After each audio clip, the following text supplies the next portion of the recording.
Yo, what is going on, everyone? My name is Nick, or the Notorious Fantasy, and in today's video, we're going to be doing a 12-team PPR mock draft from the 4th overall spot using FantasyPros Draft Wizard. The roster positions for today's mock are 1 quarterback, 2 running backs, 2 wide receivers, a tight end, flex, kicker, defense, and 6 bench spots. We're redrafting up against the expert consensus rankings on Fantasy Pros, as well as the composite ADP from ESPN, NFL, Sleeper, and RT Sports. We are also going to increase the position value of wide receivers from normal to high, because this season, unlike in prior seasons, the wide receivers are going to be coming off the board at a much higher rate, especially early on in fantasy drafts. The first 3 picks of your fantasy draft might be 3 straight wide receivers. But before we could get into things, I would like to ask that if you guys are new to the channel and you do end up enjoying today's video, that you please make sure to hit that subscribe button down below. While you're down there, whether you are new to the channel or not, please make sure that you leave a like on today's video. It would help me out a ton. If you want to follow me on Twitter, please do so at NotoriousFantasy. So without further ado, let's get into this 2023 fantasy football mock draft from the 4th overall spot. So the best thing about being the 4th overall pick is going into your draft, you have a very good idea of who you are going to take.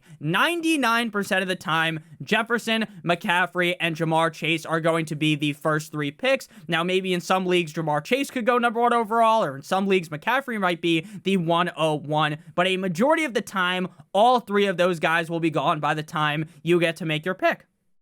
Now, the best part about that is if someone doesn't take one of those 3 guys, they reach up for Cooper Kupp, Tyreek Hill, maybe ahead of those other guys, then you just take whoever the guy is that falls, whether that be Jefferson, McCaffrey, or Chase. If not, if your draft goes kind of by the book, then you know who you are looking for at this pick. To me, there are 4 different players you can select at the 104. Austin Eckler, Bijan Robinson, Cooper Kupp, or Tyreek Hill. If you did not watch the preseason game last night that included the Atlanta Falcons, go back on YouTube. I bet the highlights are out there. Or go on Twitter and look at the Bijan Robinson clips. Bijan looked incredible. Now, I'm not here to overreact to one preseason game and say Bijan Robinson is the second coming of LaDainian Tomlinson or something like that. But what I will tell you is that it is very clear that Bijan is NFL ready, that Bijan is worthy of a first-round NFL draft pick. Anyone that was worried because maybe CH hit him with a Will Smith backhand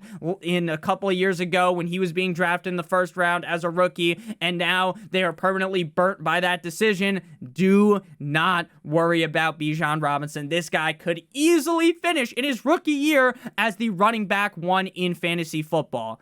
And it's interesting that Fantasy Pros actually now has Eckler ranked ahead of Christian McCaffrey. Now, McCaffrey is going to go ahead of Eckler in a majority of drafts, but I find that to be a little bit interesting. For me, it's between those guys. This time, we are going to lean with Cooper Kupp. Now, I talked about Cooper Kupp in yesterday's video, these 10 must-have wide receivers that you need to draft. Between him and Tyreek Hill, it really is a coin flip. I do have Tyreek ranked ahead of Cooper Kupp, but I do genuinely believe that Cooper Kupp could easily outscore Tyreek Hill. This guy was the wide receiver number 1 in PPR points per game last season. He had almost 100 targets in just 9 games. Now, he's still dealing with that injury, that hamstring injury, and I always talk about in my videos not to chase injuries, because the injuries are going to find you in a back alley and take every single thing that you own, right? That is going to happen, but this situation to me feels a little bit different. Every single report is talking about how Cooper Kupp is going to be back by next week. Now, if we get to next week and he's still not back, we get to the end of next week and he's still not there, then it's time to fucking panic. But right now, based upon what we know, based upon the theory that he's going to be back with the team by next week, I am not panicking. I'm fine taking Cooper Kupp there. I think Tyreek is slightly safer, though, since we know he is going to be healthy for week 1, knock on wood, as long as he doesn't get fucking injured leading up to the start of the season. So Tyreek definitely a little safer pick than Cooper Kupp, but right now I feel very confident that Cooper Kupp will be back by next week. After Cooper Kupp, Stephon Diggs, Austin Eckler, Tyreek Hill, Saquon Barkley, Travis Kelce, Devontae Adams, Derrick Henry, CeeDee Lamb. The second round opens with Amon-Ra St. Brown, Garrett Wilson, A.J. Brown, Bijan Robinson, 9-inch Nicholas Chubb, Jalen Waddle, Tony Pollard, and Josh Jacobs.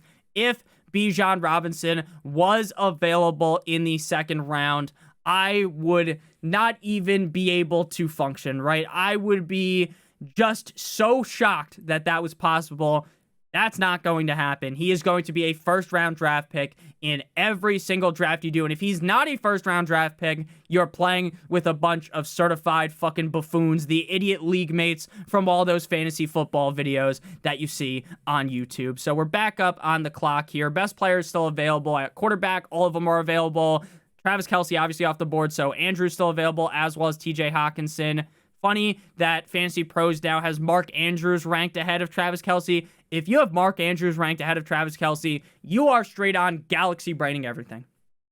Now I get, could Mark Andrews outscore Travis Kelce? 100%. But to rank Mark Andrews ahead of Travis Kelce is straight up fucking lunacy. I know that Travis Kelce is getting up there in age, but he's the #1 target on one of the best offenses in the NFL with the best quarterback in the NFL. Do not overthink Travis Kelce. Now, I don't think people are, but the fact that the consensus rankings have Mark Andrews ahead of Travis Kelce is legitimately hilarious. That is embarrassing. That is so stupid. So we're back up on the clock here at the 2.09, and it's very interesting because no one has went with a quarterback yet, which means there's not a lot of value falling our way. At running back, we have Jonathan Taylor and Ramondre Stevenson. Jonathan Taylor still not back with the team, right? He left the team with a personal matter. The question is this personal matter something that happened in his life? Is it an actual personal matter? Or is it, I don't want to play for the Colts, the personal matter, right? I don't know, and that kind of worries me. So I don't want to take Jonathan Taylor here at the 209, if I'm being honest with you. Knowing that Zeke's in New England, I like Ramondre Stevenson, but not in the second round. Definitely more comfortable if he swings back to me in the third round. So it feels like at this spot, I don't want to go quarterback in the second round. I'm just going to take the best wide receiver available. Chris Olave, Devontae Smith, Keenan Allen, T. Higgins, DK Metcalf. Calvin Ridley is going to be available for us to take in the third round. So I think in this spot, if a lot of wide receivers go, which is definitely possible, and the people are nervous about taking Taylor and Ramondre Stevenson, I'm just going to go with Devontae Smith in this spot. I have Devontae Smith ranked the highest out of this group. I definitely think Chris Olave could outscore him, but we're going to go with Devontae Smith. I understand that he's the wide receiver #2, the quote-unquote #2 in the Philadelphia Eagles offense, but I really do think this is going to be one of the best offenses in the NFL yet again. I think Devontae Smith has the upside weekly to be a top 3 wide receiver in fantasy football, so I'm going to take that shot on him in the second round. Again, if you wanted to go Chris Olave, if you wanted to go with any of those other wide receivers, I wouldn't say that's crazy either. After Devontae Smith, Pat Mahomes, Jonathan Taylor, Travis Etienne, DeAndre Hopkins, Joe Mixon, and DK Metcalf. So now Ramondre's available for us in the third round. That feels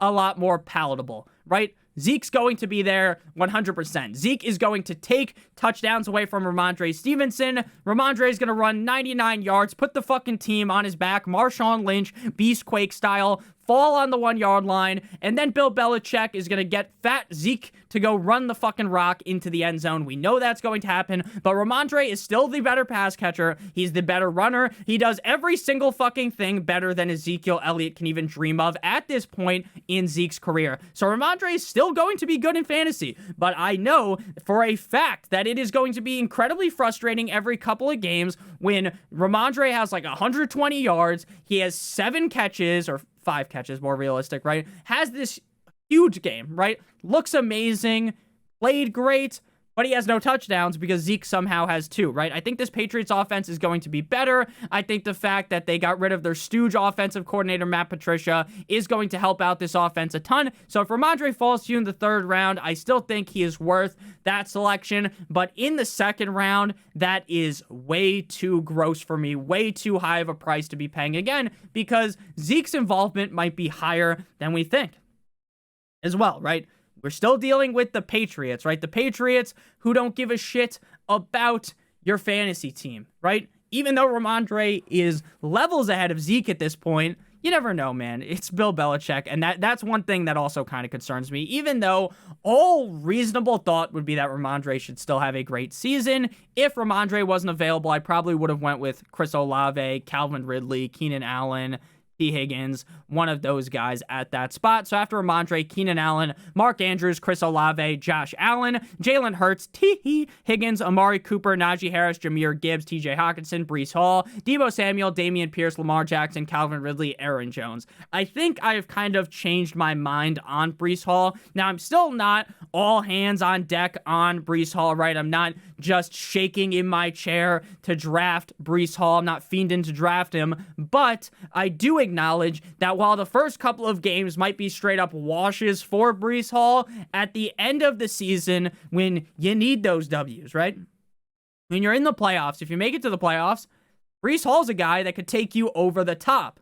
But I still worry about the fact that they paid Dalvin Cook $8.5 million. They're going to give him carries. They're going to give him targets. Breece Hall is still better at this point in his career than Dalvin Cook. But if they ease him in just the tip technique the first 4 weeks of the season, then Breece Hall might be a guy that sinks your ship early on in the season. Now, again, if you're able to overcome that for the first couple of weeks, you get to the playoffs, Breece Hall could be a league winner. But still, the early parts of the season do somewhat worry me. It makes a lot more sense to be high on Breece Hall in best ball compared to in redraft, right? All the money in best ball is found at the end of the season. Well, I guess that isn't necessarily the case as well in redraft, but you can avoid having to play Breece Hall a lot early on in the season, even if you realistically thought you should start him and he gets like 8 points, then some player on your bench that you didn't even have to start because Underdog or whatever best ball platform you're playing on automatically throws him into the lineup.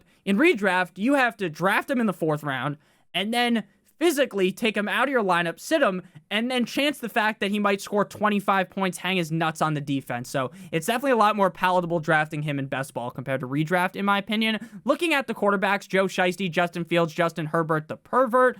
I like Justin Fields a ton, but the 4th round to me still feels high. Still feels like I'm paying too pretty of a penny. If he's available in the 5th, I might jump on that, but not in the 4th. Darren Waller's hype train is about to reach the maximum. Darren Waller went balls deep into the defense last night. Daniel Jones was firing the rock to him. I think he got either 3 or 4 targets on the first drive for the Giants. There were so many reports out of training camp just basically getting on their knees, gawking Darren Waller, giving him the sucky 9,000, right? And I was talking him up, and people were still like, I don't want to draft Darren Waller. Now his ADP is going to keep moving up, right? Darren Waller looks like the focal point, besides Saquon Barkley, of this offense. The focal point of this passing attack. I am 100% not here to victory lap a fucking preseason game, but what I'm telling you that you need to start paying more attention to Darren Waller. If you're someone that was previously fading him, I think you are making a terrible decision. I know the injury history is there, but the upside is just so high. Looking at the receivers still available: Chris Godwin, Jerry Jeudy, DJ, Wiki, Moore, Terry McLaurin, Drizzy, Drake London. Running back, Miles Sanders. Is Miles Sanders back yet from that injury? He is out of Friday's game and may miss the remainder of the preseason with a groin injury. That is something to be worried about, in my opinion. I was already not in on Miles Sanders, so that makes him even easier to pass upon. We're going to go receiver here, and then if Darren Waller falls, we'll go with him. If Justin Fields falls, we'll go with him. Very easy for me. So at receiver, Chris Godwin, Jerry Jeudy, Terry McLaurin, DJ Moore, Drake London. I have Christian Watson ranked the highest. I think we could realistically get Christian Watson in the 5th round, but based upon how this league is set up, right, 2 receivers and 1 flex spot, you don't really want to be reaching on a 4th receiver in a row, in my opinion. Now, you could, right?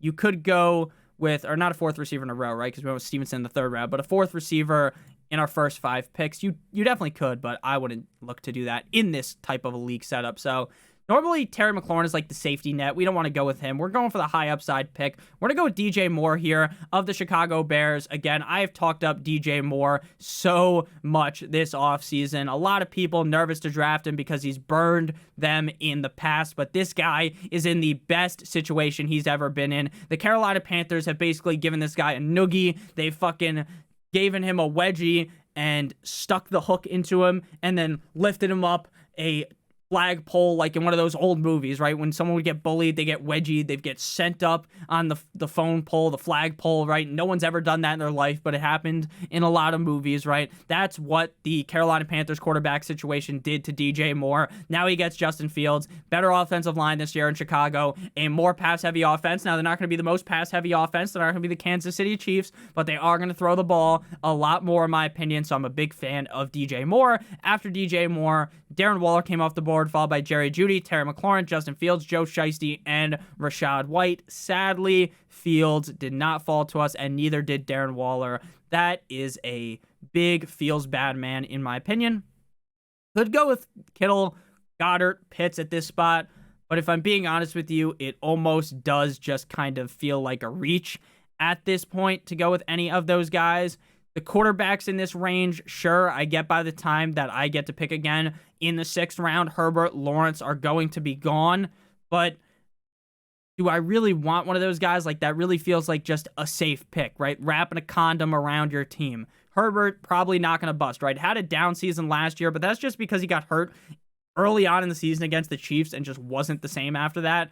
Lawrence, 2nd year under the Doug Peterson system. They add Calvin Ridley. Great offense. So do we want to go with any of these running backs in the 5th round? Miles Sanders, Kenneth Walker, Alexander Madison, Dobbins. Now, Miles Sanders has fallen a decent amount. This is a guy that normally goes a little bit higher. Now, I do normally avoid the injuries. He seems like he's going to be in a great spot. This is the tough part about drafting right now. Right, a lot of your guys' fantasy drafts might be this weekend. They might be next week. They might be during Labor Day weekend. But the closer you draft to the season, the better, because there's a lot less question marks, right? If we get to Labor Day weekend, right, and then there's games played Thursday, and then that's Sunday, obviously, all the games. If we know, hey, Miles Sanders is going to play on Sunday against whatever team they play against, right? They're up against the Falcons at 1 p.m., right? He's playing, then boom. You know what? Even though I'm fading Miles Sanders in the 5th round, it's a no-brainer. In the 4th round, it feels like a little bit of a reach knowing the injury, but knowing what we know right now, while I am a little bit nervous about Miles Sanders, I may have just contradicted what I said a couple of minutes ago. I am going to go with Miles Sanders at that pick. Ultimately, it does feel gross. It feels a little bit disgusting, but sometimes you got to do gross things to win in fantasy football. After Miles Sanders, Drizzy Drake London, Kenneth Walker, Cam Akers, Christian Watson, Chris Godwin, Justin Herbert, the pervert, Mike Evans, Deontay Johnson, Trevor Lawrence, James Conner, George Kittle, J.K. Dobbins, Mike Williams, Javonte Williams, Brandon Ayuk, and Kyle Pitts. Make sure you guys hit that subscribe button, hit that like button down below if you have enjoyed. So Justin Herbert, Trevor Lawrence off of the board, as I suspected. We're up at the 69th overall pick. Very nice. I like. So here we are definitely not reaching on quarterback because Watson, Dak, Tua. I love Watson. I love Tua this year. I love Daniel Jones. They all feel similar. It won't feel way worse to me to wait 2 rounds and draft Tua over reaching, in my opinion, in the 7th round and drafting Watson. Now, it's important to use the draft board in your fantasy draft. 1, 2, 3 teams do not have a quarterback, including myself. That would be 4 teams.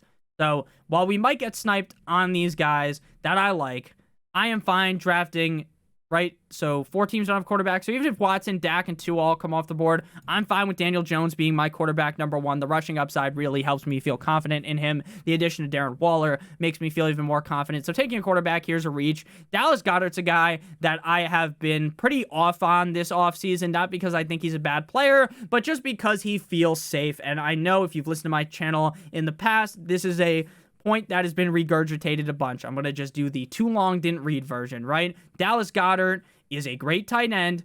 He's on a team with a lot of great talent. A.J. Brown, they've got Swift, they got Smith, they've got Jalen Hurts who can run the ball. They've got a lot of options to throw the ball to. They've got a lot of guys that can run the rock.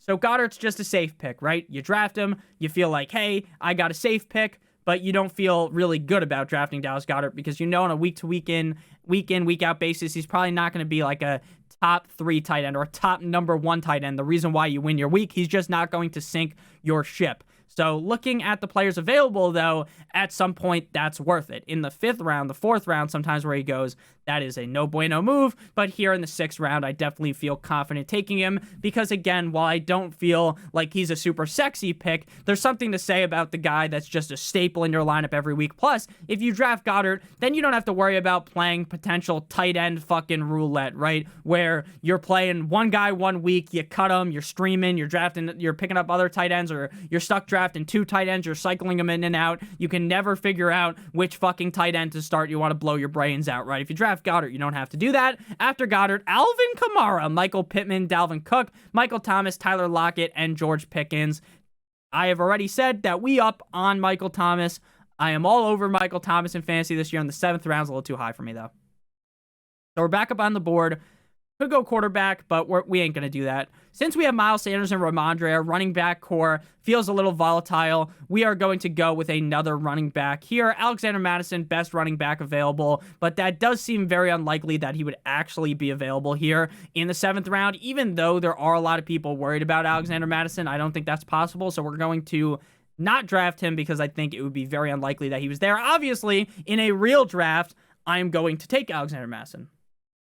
But in the purpose of doing a mock draft where I'm trying to teach you guys and talk about how things might actually go in your real draft, it seems very unlikely that Madison, like Humpty Dumpty, would make a great fall. So James Cook, David Montgomery, Swift, best available. We're going to go with Montgomery. He's definitely the safest option available. I love this Detroit Lions offense. I've talked about it ad nauseum on this channel. I do like Jahmyr Gibbs better than him, but you have to draft Jahmyr Gibbs in the 3rd or 4th round. You can get Montgomery in the 7th round. Montgomery is going to potentially be that bulldozer on the goal line. They gave him a decent amount of cash in this offseason to come to the Lions. I think he has a lot of touchdown upside. We saw Jamal Williams score 7 gazillion touchdowns last season, so David Montgomery is definitely in a good spot, and he feels incredibly safe, especially with this more volatile running back core that we have on our team. People will question, definitely, Nick, why did you draft 2 guys on the Eagles that you have to play every single week? For me, when you are looking at drafting guys on the same team, I want to do it on teams that I project to be good.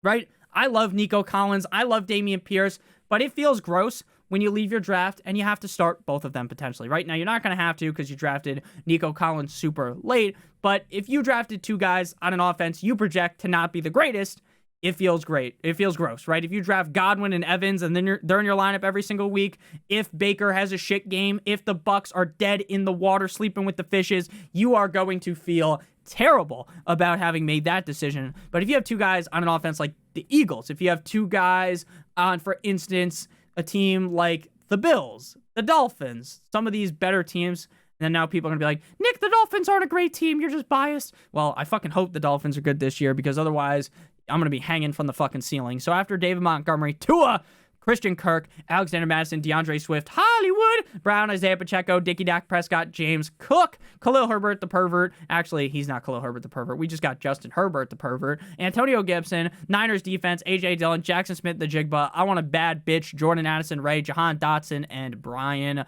Robinson. So we still don't have a quarterback, but again, at this point, I'm fine waiting. Even if Watson gets taken in front of us, he's not going to, right? These teams already have quarterbacks. Now, something to worry about, though, in a real draft is even if people draft Burrow, Mahomes, Fields early, there ain't no telling, like that Drake song, that they might not just take another quarterback, right? That happens all the time. You start to get complacent. You're like, I don't need to draft Watson here. I could just wait, right? And then some cocksucker drafts Deshaun Watson when they already have Mahomes. Now, it doesn't make sense, but you have to prepare to get bent over a table by your league mates doing something crazy like that. So we're going to go with either a running back or receiver here, and then on the way back, we're going to draft a quarterback and hope that what I just talked about didn't happen. It's very unlikely to happen in the 8th round, but once people fill their squads up, it's like the 9th round, the 10th round, then people start to get a little bit crazy with their picks. So I feel really confident in Kupp, Smith, and DJ Moore. And again, there's clear risks with Stevenson, Miles Sanders, so I feel like it's almost better off taking another running back here, but at the same time, do we really want to take Charbonnet in the 8th round? Like, I love Zach Charbonnet.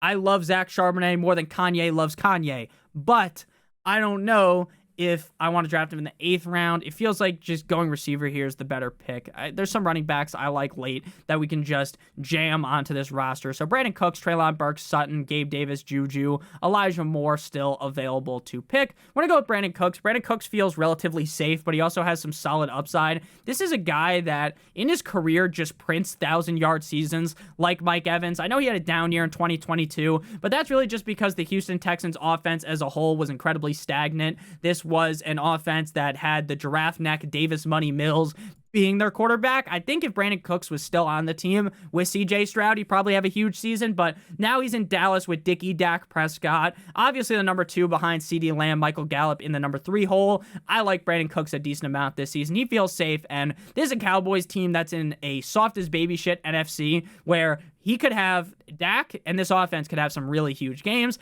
After Brandon Cooks, the Steelers, Zay Flowers, Odell Beckham Jr., Devin 2 Chains, Kadarius Toney, and Jamal Williams. So the question at hand here is, are we going quarterback, or are we going to select Charbonnet? Because the 9th round feels better for Charbonnet. Now, again, if I'm being completely honest with you, I would sometimes take the chance on quarterback, right? Sometimes I would risk it for the biscuit and go with Charbonnet, but it really does feel like you kind of have to know your league in this scenario. If you're in a league with a bunch of fucking buffoons, bunch of bozos, then what I would do is draft Watson here, or Daniel Jones, whoever you prefer, or Kirk Cousins maybe, or Geno, Rodgers, right? Whoever you prefer. If you're in a league with more sharp players, right? You know your league, you know, hey, these guys are at least, maybe they're not even geniuses, right? Maybe they don't watch a lot of fantasy content, but they're smart enough to at least understand basic principles of roster construction in fantasy, and they're not going to take Deshaun Watson when they already have these other quarterbacks, right? So that's kind of the question you're going to have. The thing is, this team also doesn't have a quarterback, so if we prefer Watson over Daniel Jones, which we do, very unlikely that Watson comes back to us. So we're going to go with Deshaun Watson here. He looks like in this preseason game, he was rushing. Now, Deshaun Watson has a completely unimpressive passing game in camp. Training camp, I don't really worry too much about if these guys have some bad practices. Every quarterback's going to have bad practices inevitably. He looked decent in the preseason action. He was running the ball like I just talked about. Now, he's not going to magically be like Mike Vick and start running the ball at a crazy amount. But he does have some rushing upside. I think he bounces back this year. Now, obviously, to some, he is a huge risk, a blatant risk, right? So if you draft Watson, you might want to draft another quarterback. And even me, who is a lot more complacent in just drafting one quarterback on my team, Watson's a guy where maybe I want to draft 2 quarterbacks, right? Even with Watson. But most quarterbacks, I'm just sticking. If I draft quarterback early, most of the time I'm just sticking with one. And if he sucks somehow or he gets hurt, I just cut someone on my bench or cut him and then throw them into my lineup of new quarterbacks. So after Watson, Rashad Penny, Buffalo Bills, Treylon Burks, Cortland Sutton, Zach Charbonnet, Samaje P. Ryan, Tyler Algier, Gabe Davis, Juju Smith-Schuster, Darnell, here comes the Mooney, Jerick McKinnon, Quentin Johnston, Elijah Moore, Jameson Williams, Elijah Mitchell, and Jacoby Myers. So we're back up on the clock here. Definitely going running back, because the running backs are going to start to get really, really gross. But are we going to go running back with this pick or the next pick? I don't really like Damian Harris that much anymore. I'd rather just wait for one of these Dolphins guys. So we're going to go receiver here at this pick. Sky Moore, Nico Collins, Rashad Master Bateman, all still available. Talked up Rashad Master Bateman in yesterday's video about wide receivers. I like Rashad Bateman. I think 1 or 2 of these wide receivers in Baltimore are going to be incredibly useful for fantasy football this season. I think that one of them has the upside to really smash in this Todd Monken more pass-heavy attack in Baltimore, so I'm pretty excited about that. After Bateman, Jeff Wilson, Nico Collins, Romeo Doubs, Jonathan Mingo, Pat Freiermuth, and Raheem Mostert. So, of course, one of these teams just drafts both running backs on the Dolphins.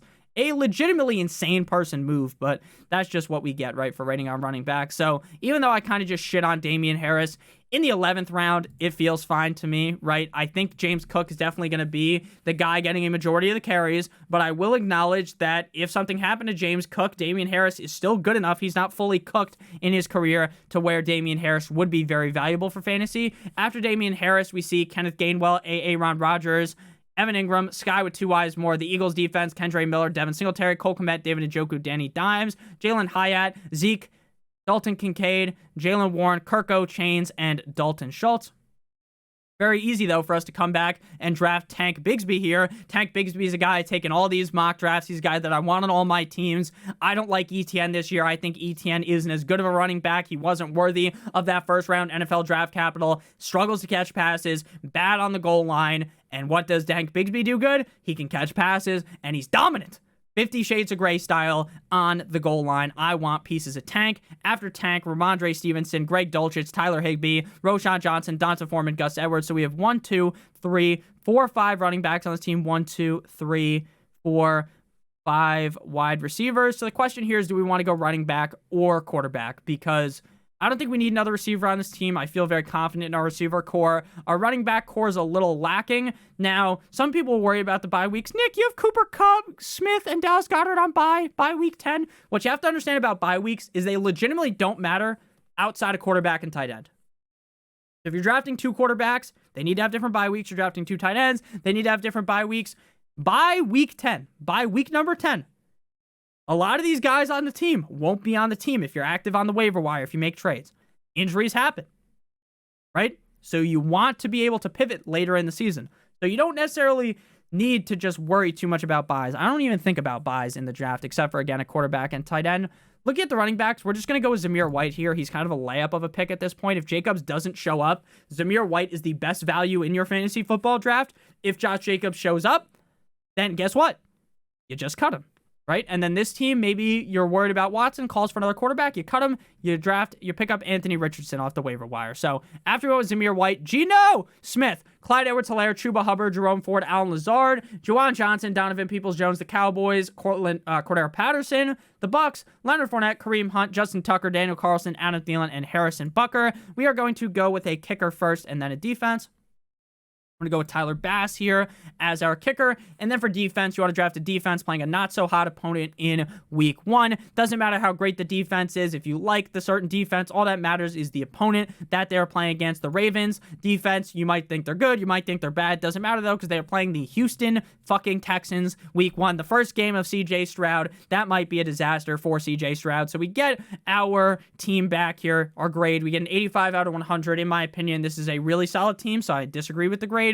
But I tell you guys all the time, when you get your draft grade back, don't overreact to it. If you get a C, a D, if the fucking ESPN slaps you with an F, don't worry. The draft grade doesn't matter. Our team is Deshaun Watson. Running backs are Ramondre Stevenson, Miles Sanders. Our receivers are Cooper Kupp, Devontae Smith, tight end, Dallas Goedert, flex, DJ Moore. Defense, the Ravens, kicker, Tyler Bass. Our bench is comprised of David Montgomery, Brandon Cooks, Rashad Master Bateman, Damian Harris, Tank Bigsby, and Zamir White. Thank you guys all so much for watching. If you did end up enjoying, make sure you hit that subscribe button, hit that like button down below. We'll be live tomorrow. Draft extravaganza. Sunday, 10 a.m. Eastern Standard Time on ripping a bunch of underdog drafts. Love you guys. Have a great one. Good boy.